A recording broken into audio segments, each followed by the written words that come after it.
Well, I've done a lot of things. The first part of my career was spent in my home state, which is North Dakota. Then I've spent 25 years at Texas A&M, 4 years at the University of Texas at San Antonio, a little over a year as director of the U.S. Census Bureau, and then I've been at Rice University since 2009. When I came back from the Census Bureau, which was in 2009, there was lots of talk about this issue.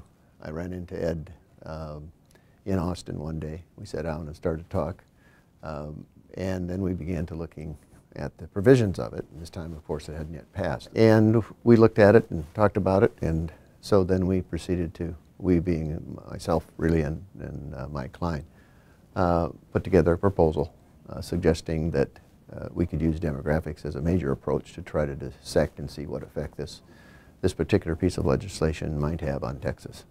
So from there it went to a contract and to our writing the report that we talked about today.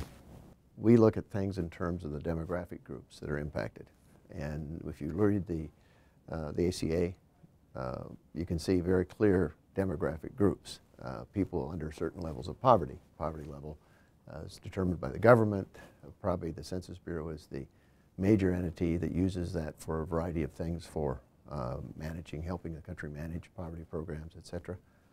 So our approach, as you'd expect from a demographer, I guess, is to look at the demographic groups that were going to be impacted by this particular piece of legislation, and then looking at the provisions of the bill and marrying those two together, so then we could use the change we saw in the 2010 census, and in fact with the hope that we could go on into the future post-2010 because we would have data on those population segments, and so we could look at that as it changes over time.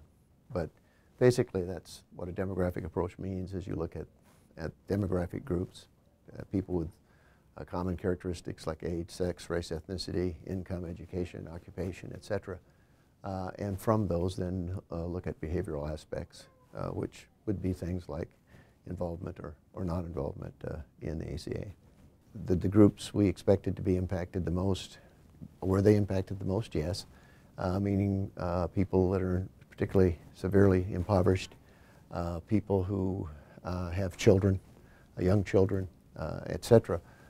In those kind of senses, the demographics, which in fact were used by the developers of ACA to develop the different types of programs, were key to our then assessing how many people would be impacted by ACA and would gain additional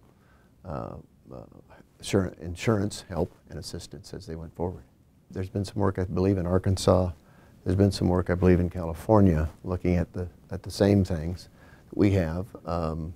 Other states in the South, and I'm not remembering all of those right now, but have looked at it because the South has a particularly larger proportion of impoverished people than any other region of the country.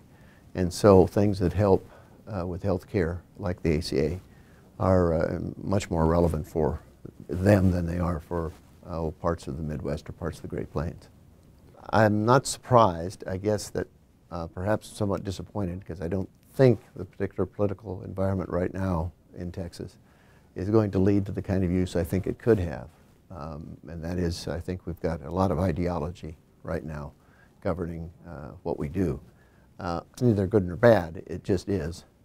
And but it's equally good or bad, you know, if it's liberal ideology or if it's conservative ideology.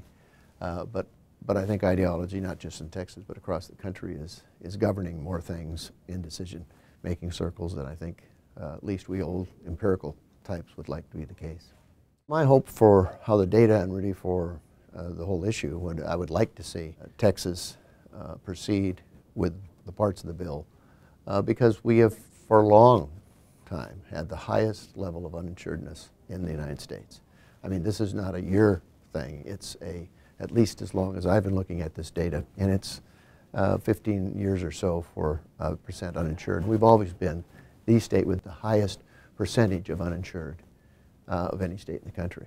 So we really need the provisions of ACA. So I hope it's going to lead to our having a larger number of people receiving benefits to improve health care.